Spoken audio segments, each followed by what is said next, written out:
Bom dia, pessoal.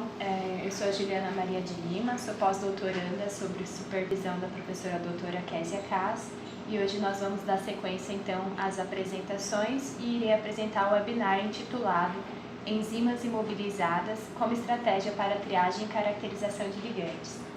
Se todos vocês estiverem ouvindo, por favor me dê um ok no bate-papo, confirmando, ok? O tema desse webinar está inserido dentro do processo de inovação em fármacos, que é um processo bastante complexo e demorado, que é dividido em diversas etapas, sendo a primeira etapa a identificação e validação do alvo farmacológico. Essa etapa envolve estudos de proteômica e genômica, onde é identificado um ponto-chave do processo patofisiológico, que pode então ser modulado através de inibição ou ativação de pequenas moléculas ou biológicos. Após a determinação então do alvo farmacológico, segue-se para a segunda etapa, que é a etapa foco desse webinar, que é a identificação de ligandes, ou HITs, que se trata da identificação de moléculas então que são capazes de modular os alvos pré-definidos. Nessa etapa, está envolvido a triagem em bibliotecas de compostos químicos, também relaciona-se o desenvolvimento de ensaios bioquímicos e é nessa etapa também que são estudados as interações que ocorrem entre os ligandes e os alvos farmacológicos. Os alvos então selecionados nessa etapa são direcionados à terceira denominada Lead Development, onde são realizados estudos de química medicinal e farmacologia para que ocorra a maximização da atividade desses ligandes. E em seguida, esses ligandes são então direcionados aos estudos pré-clínicos, onde são realizados estudos toxicológicos, estudos farmacológicos e também estudos de farmacocinética e farmacodinâmica. E só após esse período, então, os ligandes são direcionados a estudos clínicos. Em relação aos alvos farmacológicos que hoje são utilizados para o tratamento de fármacos, destaca-se as enzimas, os receptores acoplados à proteína G, também os canais iônicos, os receptores nucleares, transportadores, ácidos nucleicos como DNA e RNA e também proteínas estruturais e transportadores. Como destacado nesse gráfico, nós verificamos que os receptores são de fato os maiores representantes de alvos farmacológicos. E em segundo plano nós temos as enzimas. As enzimas por si só, elas têm elas apresentam dois fatores muito importantes para serem selecionados como alvo farmacológico. Esses dois fatores são a sua propriedade catalítica específica e a sua suscetibilidade em ser inibida por pequenas moléculas. Então, esses dois fatores tornam essas enzimas importantes alvos farmacológicos. E enzimas que nós podemos citar que hoje são utilizadas como alvos é a ciclooxigenase oxidase. Em humanos, essa enzima ela apresenta duas isoformas, a ciclooxigenase oxidase 1 e 2, e ambas estão relacionadas à biossíntese de prostaglandinas, prostaciclinas e tromboxanos. A modificação da produção de prostaglandinas via a ciclooxigenase estão relacionados a processos de inflamação, a insuficiência cardíaca e também a câncer. 3 inibidores enzimáticos que são hoje comercializados como fármacos e inibidores de COX são o ácido acetilsalicílico, o ibuprofeno e o paracetamol. O ácido acetilsalicílico, por exemplo, conhecido como aspirina e comercializado pela Bayer inicialmente, foi o primeiro fármaco sintético que depois foi identificado como sendo inibidor da enzima COX. Outras enzimas que também ocupam um papel de destaque como alvos farmacológicos são as enzimas quinases. Essas enzimas elas estão relacionadas às modificações pós-traducionais e elas catalisam a transferência do grupo fosfato da adenosina trifosfato, que é o ATP, né, para uma proteína substrato. Esse grupo fosforil ele é transferido para resíduos específicos de aminoácidos específicos das proteínas substratos. E assim, essa modificação pós-traducional promove a ativação da proteína substrato ou a inativação. E essas modificações elas estão relacionadas a diversos processos do ciclo celular, desde diferenciação, a metabolismo e também todo o processo de sinalização celular. E por isso elas são visadas como importantes alvos para o tratamento de fármacos. Desde a aprovação em 2001 do imatinib, comercialmente conhecido como Glivec, houve um crescente número de pequenas moléculas inibidoras de quinases que foram aprovadas pelo FDA, né, o órgão que regulamenta a aprovação de fármacos nos Estados Unidos, para o tratamento de câncer. E todas essas moléculas de 2001 a 2013 foram aprovadas então para o tratamento oncológico e como inibidores de quinase, com exceção do tofacitinib, que foi a única molécula inibidora de quinase aprovada para tratamento de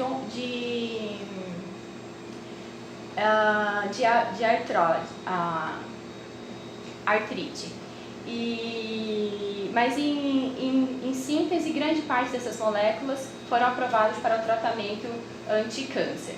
Mas de fato, como é realizado o processo de identificação dos ligantes que então se tornam esses fármacos hoje disponíveis no mercado? Existe uma série de abordagens que podem ser tomadas. Dentre elas, nós temos a triagem virtual, que envolve a triagem em grandes bancos de dados de moléculas virtuais ou reais, e essa estratégia pode ser utilizada de duas formas, baseada tanto na estrutura tridimensional do alvo farmacológico da proteína, da enzima, né, quanto baseado na estrutura de um ligante já conhecido da enzima alvo. É uma estratégia bastante interessante também que combina então experimentos computacionais com experimentos físicos. Já uma outra estratégia pode ser a identificação de ligantes baseados em fragmentos. O Zeboraf foi o primeiro medicamento lançado a partir desse tipo de estratégia. Como nós podemos ver aqui ao lado, então essa estratégia utiliza pequenos fragmentos que são comumente encontrados em fármacos, né, mas que possuem baixa afinidade pelo ligante, como pode ser observado pelo valor de C50, que determina a potência, né, do ligante, como um valor alto de 100 micromolar, e após o crescimento e modificação desse ligante, os farmacologistas conseguiram então uma potência muito maior, ou seja, um baixo valor de C50 que diminuiu mais de 100 vezes, né? Outras estratégias são o planejamento racional, a química combinatória e o uso de ensaios de alta eficiência, chamados de High Throughput Screening ou HTS, e também o uso de produtos naturais para a identificação dos ligantes, então, das enzimas alvos. Em termos de planejamento racional, um exemplo bem interessante foi o realizado pelos farmacologistas a partir do imatinib. O imatinib, como mencionado, ele é um inibidor de quinase, mas 40% dos pacientes que são tratados com esse medicamento apresentam resistência devido a uma mutação na posição 315, onde há substituição de uma treonina por uma isoleucina.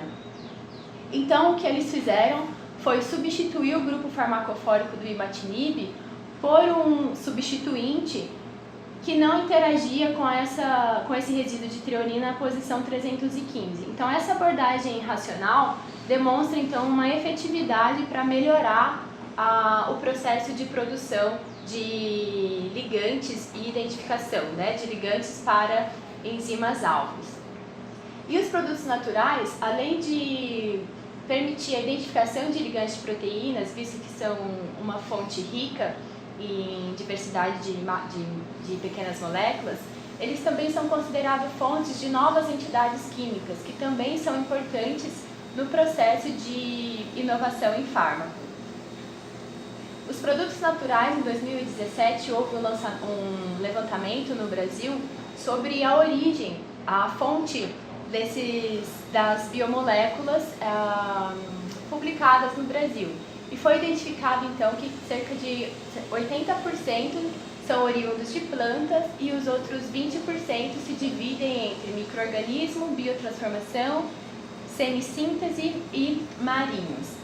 E dentro desses produtos naturais ainda, nós podemos observar a distribuição diversa de estruturas químicas, como alcaloides, terpenos, lignoides e flavonoides, geralmente observados em grandes quantidades, e outras estruturas observadas em pequenas proporções, como peptídeos, taninos ou as chalconas.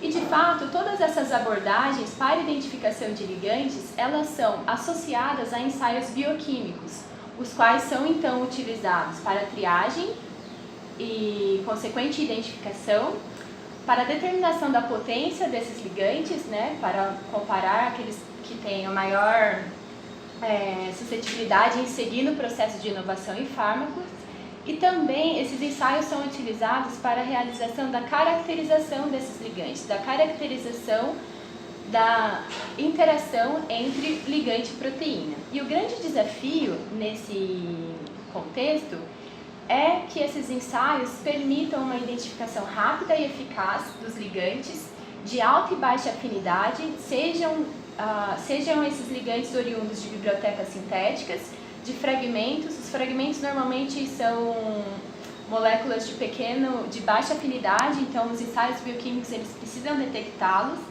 e também identificar os ligantes dentro de misturas complexas que são oriundas, por exemplo, de produtos naturais.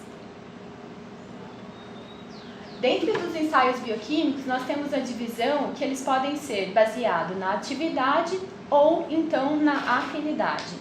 Os ensaios bioquímicos que identificam ligantes baseados na atividade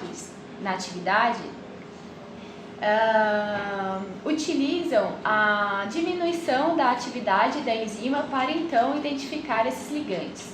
Já os ligantes ativos que são identificados nos ensaios de afinidade, eles se baseiam devido à consequência da interação entre o ligante e o alvo enzimático.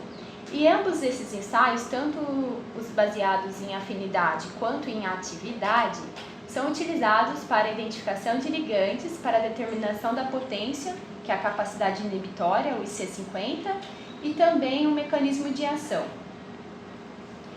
Em termos dos ensaios bioquímicos baseados na atividade, eu trouxe uma reação hipotética em que um substrato é convertido a produto.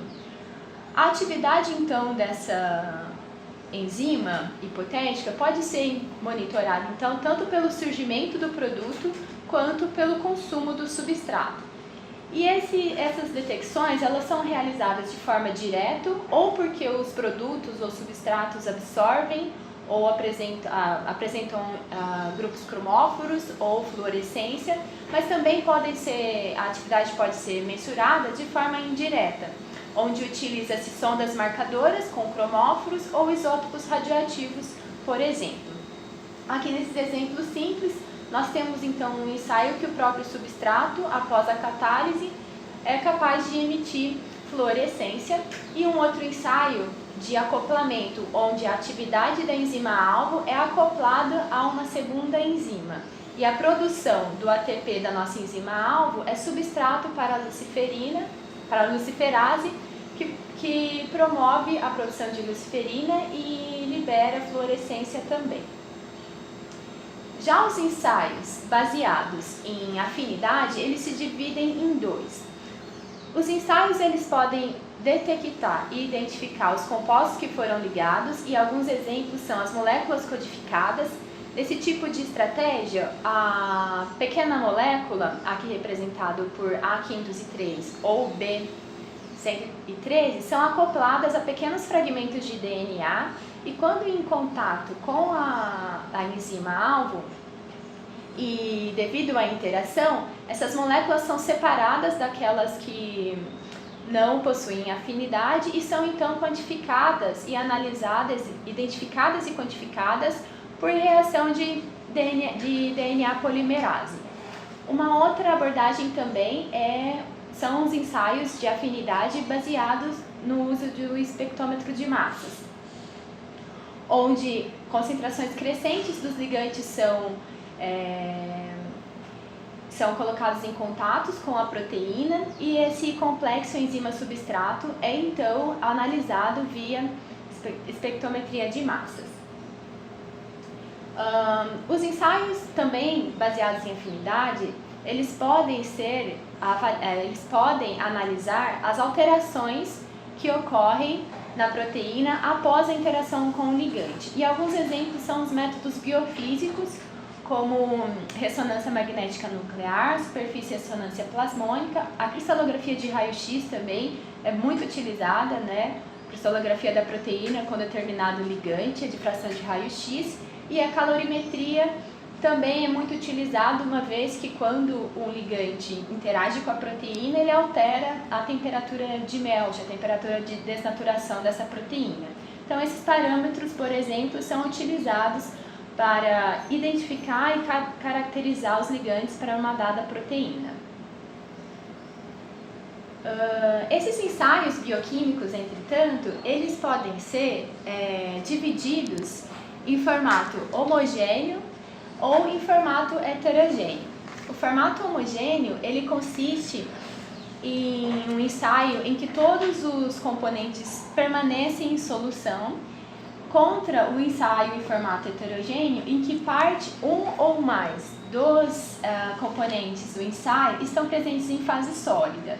E é dentro desse contexto, então, e desses tipos de ensaios, que nós temos as enzimas imobilizadas, que é o tema desse seminário.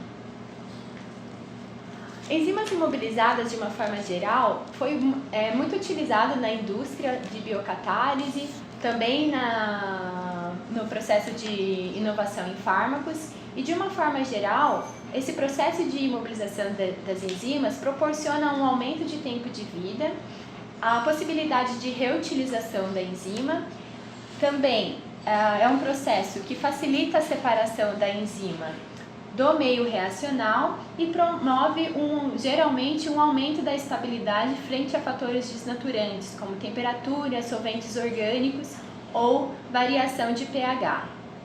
Mas, de fato, os ensaios heterogêneos envolvendo enzimas imobilizadas para a triagem de ligantes exigem algumas considerações a respeito de alguns fatores, sendo eles considerações em relação ao alvo, ao tipo de ensaio, aos suportes e aos métodos de imobilização.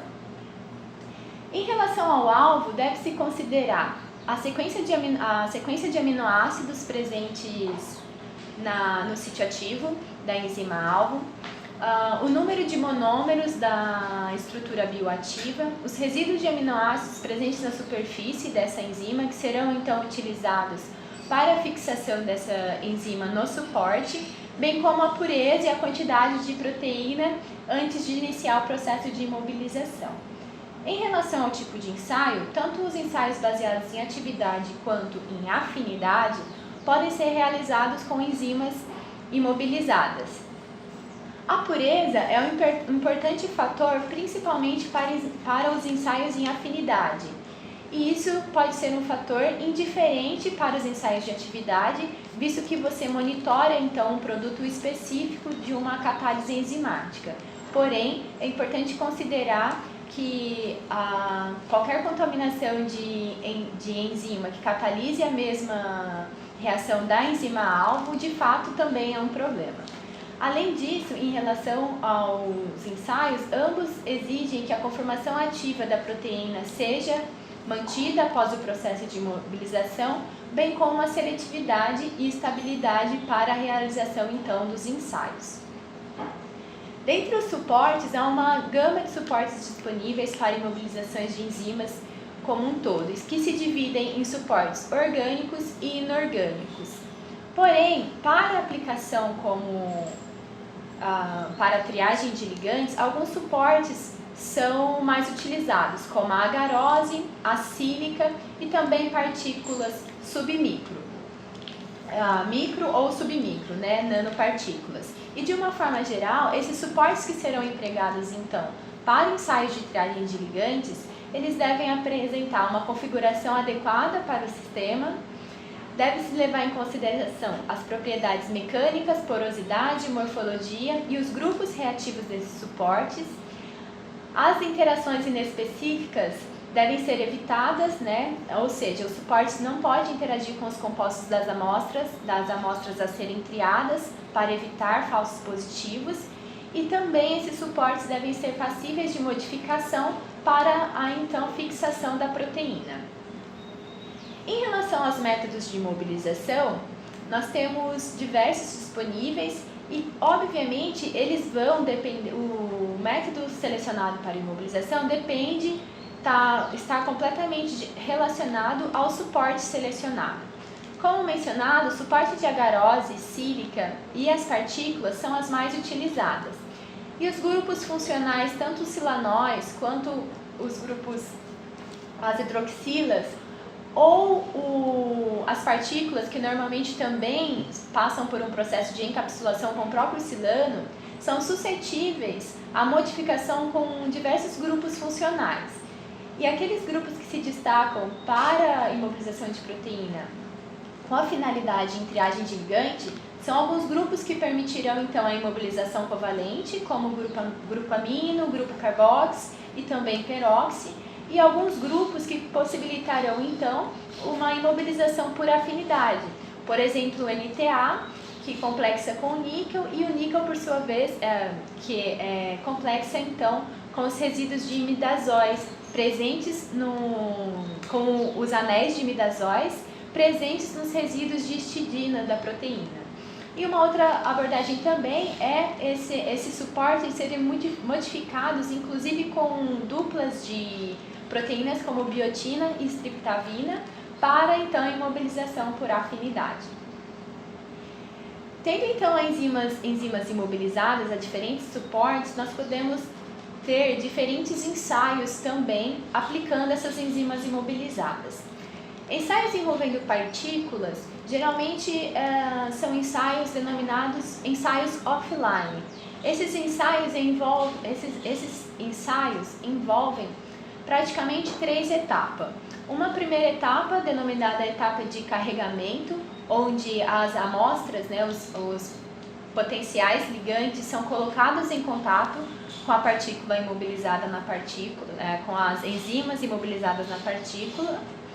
E em seguida, uma etapa de lavagem daqueles compostos que possuem baixa ou nenhuma afinidade pela proteína-alvo. E em seguida, um processo de eluição, onde então os ligantes que permaneceram no complexo enzima-substratos são eluídos e desligados assim da proteína e em seguida analisados via LC-MS, por exemplo. Um outro tipo de ensaio que geralmente utiliza colunas porosas ou colunas, né, de sílica ou monolito são os ensaios online ou on-flow. Esses ensaios podem também ser realizados de 2 formas. A primeira delas são esses ensaios online como detecção pós-cromatográfica. Ou seja, após uma separação cromatográfica, os analitos eles são postos em contato com a enzima-alvo e se houver interação e afinidade, essa enzima então não irá reportar no fim uma fluorescência como nesse exemplo. Caso haja interação, a fluorescência pelo ligante reporter não vai ser identificada e no caso de não interação do analito oriundo da coluna cromatográfica, nós temos então a detecção indicando que não há interação. E uma outra possibilidade nos ensaios online são os ensaios que utilizam enzimas imobilizadas como reatores em colunas de bioafinidade para cromatografia líquida de alta eficiência. Esses ensaios então se baseiam na atividade desses reatores, que é mensurada na presença e na ausência das moléculas dos ligantes. exemplo, então, para ficar mais claro sobre esses métodos offline e métodos online que envolvem enzimas imobilizadas, eu trouxe um exemplo de cada uma dessas situações. Então, a primeira aplicação é sobre o método offline, né? Um método que envolve, então, a imobilização da enzima alfa-glucosidase em partícula magnética. Esses ensaios offline, eles também são denominados ligand fishing, né? E é uma ferramenta bastante interessante, como nós vamos poder avaliar. A enzima selecionada nesse trabalho foi a alfa-glucosidase, né, que tem aqui a estrutura tridimensional representada, e ela está relacionada ao processo que reduz a taxa de absorção de glicose, uma vez que ela catalisa a quebra de carboidratos, né, de oligosacarídeos, a açúcar simples. Então, a inibição dessa enzima promove, então, a redução da taxa de glicose e, consequentemente, o inibidor dessa enzima pode, então, ser utilizado como fármaco para amenizar os sintomas da diabetes. Inclusive, já existem no mercado fármacos de alfa-glucosidase que são utilizados para esse fim. A enzima foi mobilizada, então, em partículas aminadas, né? As partículas aminadas foram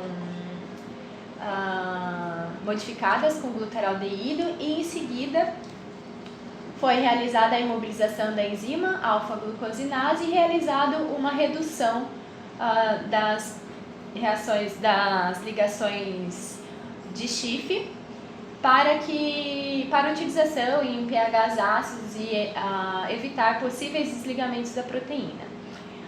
Após a imobilização, então, foi conferido se a enzima imobilizada teve manutenção da atividade catalítica, e para isso foi mensurada a atividade utilizando o PNPG, né, e avaliando a produção de P-nitrofenol. Foram determinados tempos ideais para incubação da proteína com o substrato e também foi avaliado se na presença de acarbose, que é, na verdade, um inibidor conhecido já de alfa-glucosidase, houvesse então uma redução da atividade, apenas como um teste inicial. Mas, de fato,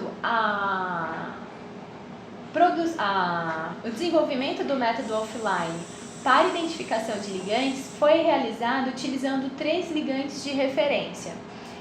Nesse estudo, eles utilizaram a cafeína e o ácido felúrico como controle negativo, ou seja, como moléculas que não são ligantes da enzima alvo, e utilizaram a leteolina como controle positivo.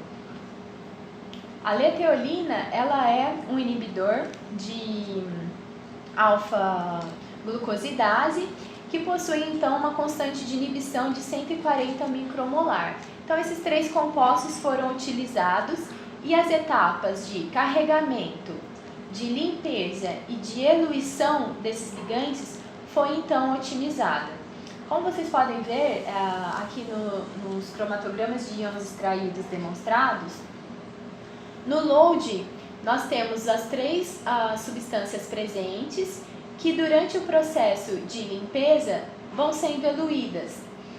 E apenas o ligante, que é controle positivo, no caso a luteolina, é então extraída no processo de eluição, o que demonstra então que o sistema funciona para a identificação de ligantes para a enzima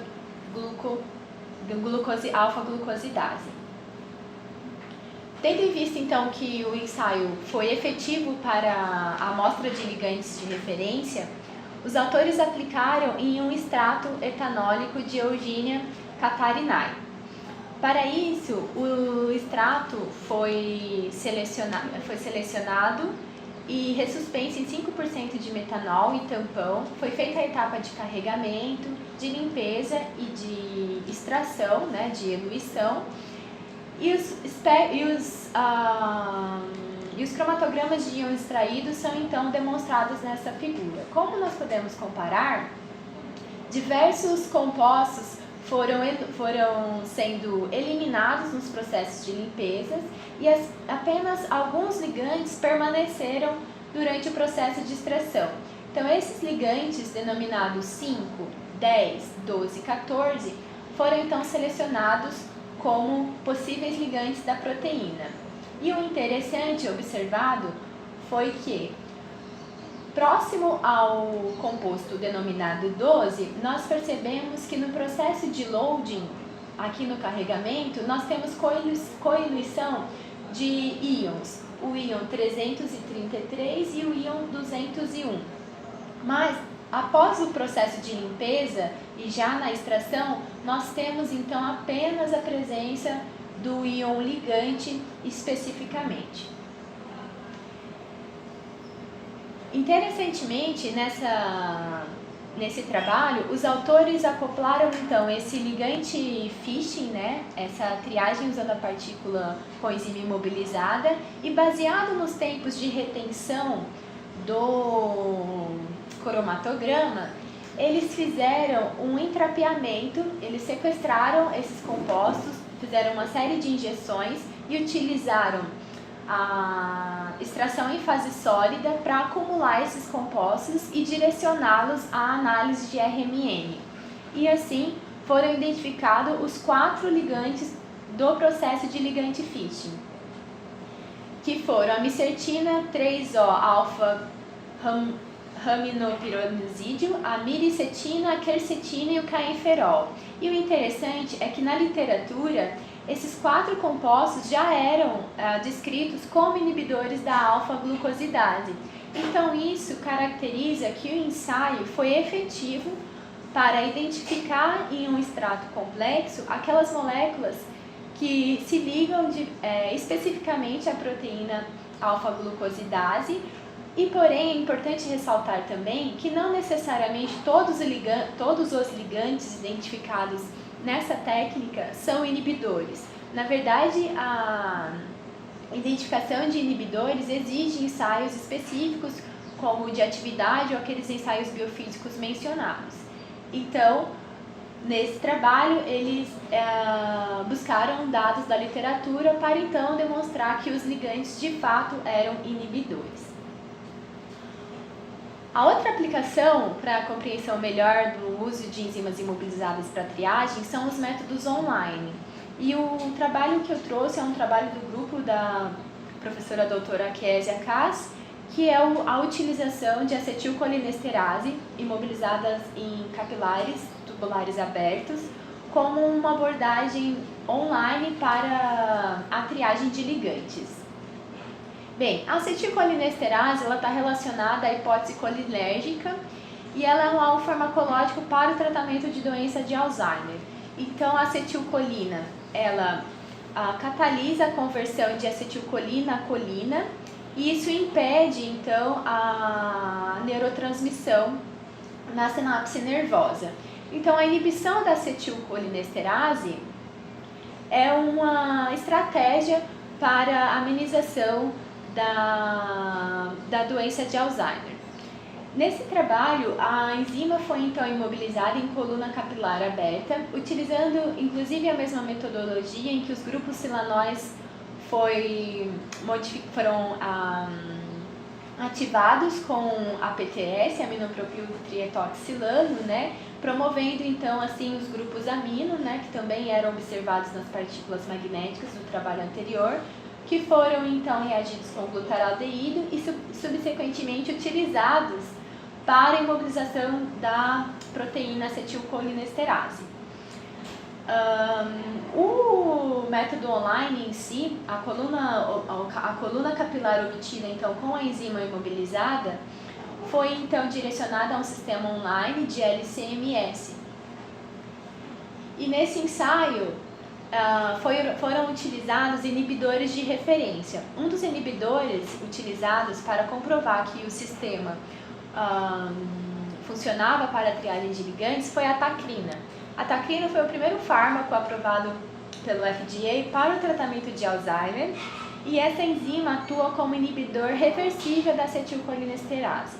Utilizando então esse sistema online com a enzima acetilcolinesterase imobilizada, foi possível determinar a capacidade inibitória, que é o IC50 da tacrina, bem como o mecanismo de inibição dessa enzima frente à acetilcolinesterase. Esses ensaios de mecanismo de inibição são realizados baseados em estudos de cinética estacionária, e nesse gráfico nós temos a abordagem de Lineweaver-Burke ou duplo recíproco, que quando o gráfico cruza exatamente no eixo X, nós temos então uma inibição do tipo não competitiva, que permite também, através desses gráficos, calcular a constante de inibição. Então, utilizando o sistema online, foi possível fazer essa caracterização do ligante tacrina, que também foi realizado para o ligante galantamina. A galantamina também é um fármaco para a doença de Alzheimer e é uma substância derivada da Galanthus nivalis. Ela é um alcaloide, né, identificado dessa planta e que atua como inibidor de acetilcolinesterase. O ensaio também foi utilizado para a determinação da potência da galantamina, bem como para a determinação do mecanismo. E o interessante é que, como já descrito na literatura, a galantamina foi identificada pelo ensaio como inibidor competitivo, né, corroborando com os dados da literatura, e isso demonstra que o método online foi então capaz de caracterizar os ligantes de diferentes tipos de mecanismo. Também nesse caso foi calculado a constante de inibição, e como aplicação, os autores selecionaram uma biblioteca de derivados de cumarina. E para a triagem inicial foram então fixadas as concentrações de substrato e da cumarina, e a porcentagem de inibição foi então calculado baseado na atividade na presença do potencial inibidor e a atividade na ausência desses inibidores, na presença somente de substrato. E foi observado então alguns compostos que tiveram uma inibição bastante elevada, com porcentagens acima de 60% e 70%. Nesse trabalho ainda, foi avaliado se a acetilcolinesterase de peixe elétrico seria interessante para simular a triagem de ligantes para a enzima acetilcolinesterase de humanos. E como observado, os resultados foram muito similares, e tendo que a enzima acetilcolinesterase de peixe elétrico é mais estável e menos custosa em termos financeiros, é interessante verificar que ela serve como modelo para triar inibidores para a enzima acetilcolinesterase de humanos. Então, esses dois compostos que apresentaram maior inibição, que foram as cumarinas denominadas 16 e 17, foram então direcionados para estudos de determinação de capacidade inibitória e mecanismo.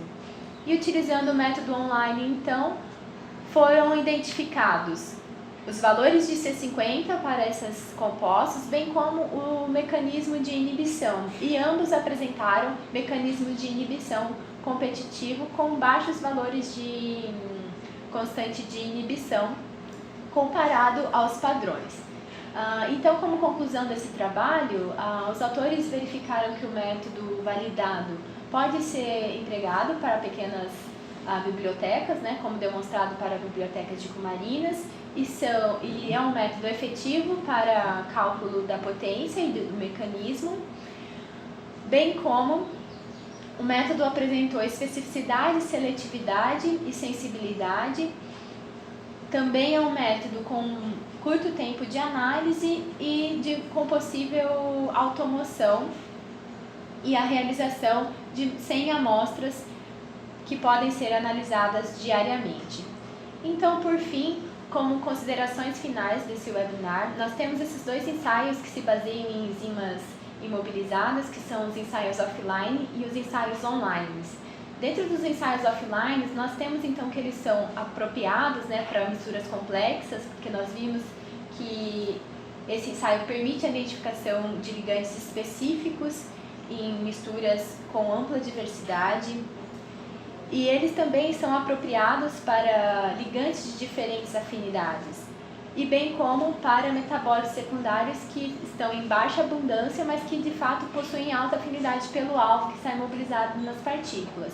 Porém, como desvantagens desses métodos offline, nós temos a não automatização, e esses ensaios são limitados a proteínas citosólicas, porque uma vez que se trabalha com enzimas de membrana, por exemplo, a própria membrana pode absorver de forma muito específica alguns compostos de misturas complexas e assim originar falsos positivos. Já os ensaios online, eles são muito direcionados e apropriados, né, para triagem em bibliotecas de compostos puros, bem como para triagens de ligantes de alta afinidade, e como mencionado, são também relevantes para a determinação da potência e realização da caracterização, que, como mencionado, é capaz de identificar ligantes de diferentes mecanismos. Porém, esses ensaios em si são limitados para misturas complexas, uma vez que os próprios produtos naturais têm alguns componentes, como os taninos, que promovem a inibição da enzima de forma não de forma promíscua, né? Então, é um pouco não indicado para esse tipo de amostras. E uma outra limitação também desses ensaios online é a própria fase móvel, né? Que deve ser aquosa devido à baixa resistência das enzimas frente a solventes orgânicos. Mas, de fato, o interessante é que esses ensaios em si se complementam. Então, podem ser utilizados para triagens de amostras complexas, né, os ensaios offline, e depois como produtos naturais, por exemplo, e após o isolamento dos compostos ativos, esses compostos serem então caracterizados utilizando o método online. E por fim, eu gostaria de agradecer então ao Sersosquen a oportunidade de divulgar um pouco sobre o tema que é tão interessante. E estou aberta agora a perguntas. Muito obrigada. Nós temos uma pergunta da Velma. Quais as vantagens do método online para a caracterização, né? A possibilidade de automatização do sistema online, Velma, é o que garante, né, é a maior vantagem desse sistema para a caracterização de ligantes, uma vez que o método offline ele demanda maiores maiores ensaios, né, uma vez que você tem que fazer tudo offline e em múltiplas etapas. E o método online também ele tem uma interessante vantagem, que é o fato de identificar mais facilmente inibidores irreversíveis, porque uma vez que você está reutilizando a enzima online, imediatamente após a atividade de um inibidor irreversível, é possível verificar a queda da atividade da enzima e assim é mais facilmente direcionado a estudos para melhores investigações desses tipos de inibidores também. Nós temos também uma pergunta da Larissa, se existem ensaios online utilizando cromatografia bidimensional. Existem alguns estudos que têm sido realizados nessa direção, Larissa, mas praticamente como aquele sistema que eu mostrei utilizando não a cromatografia bidimensional em si, com duas colunas analíticas, mas a cromatografia bidimensional, onde nós temos então uma coluna para separação analítica e uma coluna bioanalítica, que seria a coluna envolvendo que tem a enzima imobilizada na fase estacionária. Então essas duas dimensões, né, na primeira dimensão tem a separação dos analitos e na segunda dimensão a triagem, se esses analitos têm afinidade pela enzima que está então na fase estacionária. Nós temos mais uma pergunta da Isadora. A pergunta é: no caso das limitações dos ensaios offline, poderia explicar novamente a limitação da imobilização das enzimas das proteínas de membrana? Sim, Isadora. As limitações, no caso de proteínas de membrana, consiste que a própria membrana em si, devido aos lipídios, né, com as suas modificações, elas já são mais estruturas para dissorção inespecíficas de ligandes. Então, além da própria estrutura da proteína com os resíduos na superfície, nós temos ainda todos os lipídios e as cabeças lipídicas da membrana que poderão então interagir com a amostra. Então isso favorece a distorções não específicas que podem promover falsos positivos no resultado final. E mais uma pergunta do Clayton: qual o tempo de vida útil reuso de um bioreator? Clayton, isso é uma pergunta bastante interessante e é uma pergunta que varia de acordo com a enzima que você está trabalhando, né, e com o tipo de sistema que você está utilizando. Então, ensaios, por exemplo, baseados em atividade para a triagem de ligantes podem ser colocados diante de inibidores irreversíveis, por exemplo, ou inibidores covalentes. Então, o bioreator ele já vai ser inutilizado após a presença, o contato, né, com esse ligante. E também sistemas que utilizam solventes orgânicos, por exemplo, são sistemas em que a vida útil do bioreator também é diminuta. Então isso é avaliado para cada tipo de alvo e para cada tipo de sistema. Bem, então a gente encerra por aqui e eu gostaria novamente de agradecer a presença de todos e a oportunidade. Muito obrigada.